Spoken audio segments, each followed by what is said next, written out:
We're here at the school of four-star offensive lineman Payton Kirkland. Just first off, how crazy is this school was right across the street from Universal Studios and everything. I mean, it's pretty crazy, you know. One funny thing is, it's not planned or anything, but the fireworks that Universal does lines up with our touchdowns, and Oh, it's that's not cool. it's not like meant to be that way. But you know, we're running suicides, running sprints and stuff. We hear people screaming and having fun and things of that sort. So it's It pretty kind of cool. amps it up like somebody's in the crowd or whatever. Listen to Yeah. it. Do you have a favorite ride over there? Do you go over there a lot? No, been twice and never Been been the twice. same. I mean, I wouldn't go back to just do the same thing I did last time. So, Is there any ride you'd like to see one of the coaches get on with you? I like to see my old line coach go on the drop ride, the drop Okay. tower. All right, let's get into this then. Over the spring, you've already made a couple visits to Florida under the new coaching staff and everything. What was it like being on campus under this new coaching staff? I mean, it felt more of like a home environment, more of a family environment than compared to the last staff. And, you know, it wasn't too much tension in the air and things of that sort. And I feel like the entire staff really does trust Coach Napier. And that's something that's huge. You don't really see that coming from the staff, trusting the head coach. Kind of like Baxter yesterday. That was my next question about how the staff's comparing to the old staff, but you just answered that and everything. What is it? What was your first initial impression of Billy Napier when you first met him?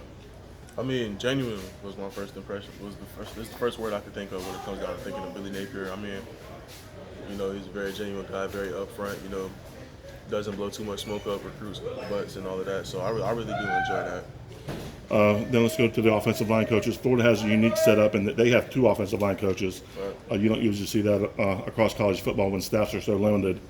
I had a chance to go out there and just watch them a little bit over the spring, and you really do get more individual one-on-one attention. I mean, a line is a pretty large position group. You got 15 kids out there, and they get a lot of one-on-one time. Do you think that really makes a difference having two line coaches? I mean, it does, you know, because with a lot of programs, you have one offensive line coach, and the guy that's 8th through 15th on the roster doesn't get as much attention and much teaching as the starting five does. All right. Not long ago, you came out with a list of finalists: Alabama, Florida, Miami, Michigan State, and Oklahoma. That was back in March. Right. Are those still your five, or have you changed your list at all? I mean, I don't believe my list to be changing at all. I mean, I'm pretty locked in on my 5 schools, and I've told schools no plenty of times since then. So, All right, so let's just a quick one on each one. What stands out about Alabama? I mean, I feel like it's the consistency year in and year out. These past 14 or so years, Saban's been there 15 years or so, probably more than that. I mean, you know, it's something that's very intriguing for a recruit to see because I don't think they've had a bad season since he's been there, and regardless of position coaching changes, I doubt he'll hire a bad coach. That is crazy to think. You probably had never strapped up, suited up to play football the last time they were average in football. Just the consistency over all these years. Right. Does that make it kind of a red ribbon day when you get an offer and attention from someone like an Alabama? I mean, you know, it's definitely a huge achievement, I say, and any recruit out there that has an Alabama offer, and I mean, I feel like they should definitely cherish it and consider it. Then why did Florida make your final five? I mean, it was just they made me feel at home, time and time again. You know, me and my mom had this certain impression of Florida before we got there, and they completely flipped that a whole 180 turn. Okay, when you say you already had an initial impression of them, what was that impression? I mean, hostile. You know, that's how I felt the last time, hostile. And I really do feel like it's a complete change since then. All right. Then Miami's the third on your, well, not the third on my list here. What is it about Miami that made them one of your finalists? I mean, you know, that's a very offensive line-based program. You know, their program revolves around offensive linemen as of right now. So that's something that really does stick out about Miami, how serious they are about offensive line play. And then what about Michigan State? When it comes down to Michigan State, it's just my relationship with the staff. You know, it's been a very consistent relationship, ongoing, and never had a bad visit when I've been there. And you know, they're taking this program places that this program hasn't seen in quite some time. So, And then finally Oklahoma. I feel like Coach Beatonville's productivity at offensive line is just second to none as of right now. When it comes down to track record and history. So, You talked about your mother, Florida changing the impression you and your mother had. And she's like in all the photos shoots you take there and everything. And right. how prominent a role will she play in your final decision? Well, my final decision should probably be either my biggest factor or one of my biggest factors, you know, because my mom's decision is everything, you know. I don't even leave out the house without asking my mom. if I can go this place, that place, and letting her know where I'm going. So if mom says no, then that's what it is. Do you get a feeling, or has she expressed to you that she has one or two favorites out of those final five?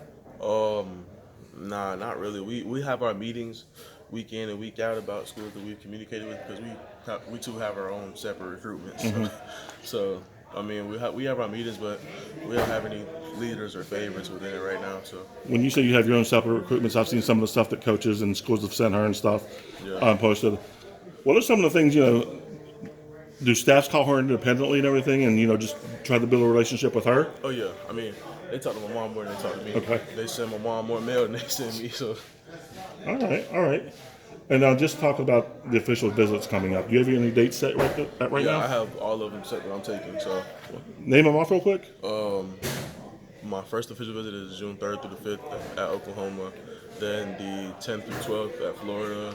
The 17th through 19th at Michigan State, and the 20th through 22nd at Miami. That's 4 right there, correct? What about your last one?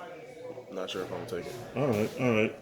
And then, those are your visits there in June. You're making your decision in July. When you make that decision, is that, that's 100% where you're going to go? Because like Malik Bryant said yesterday, signing day's still a long ways away from there. Something should happen.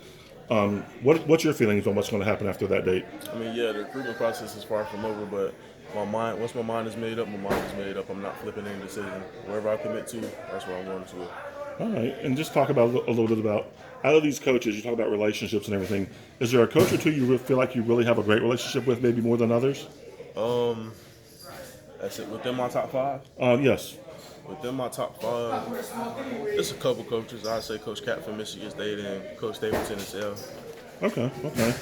And then finally, just as we end this right here, do you have a recruiting story? Something that you haven't told anyone before? Did something happen on a trip or anything like that? About that Miami trip, my last one, we met a cousin at Miami. He was just there checking out the facilities, like he wasn't there for recruiting or anything like that. So they were just, we overheard a conversation and said his last name is this, and then he said, yeah, my family's from Jackson, Mississippi.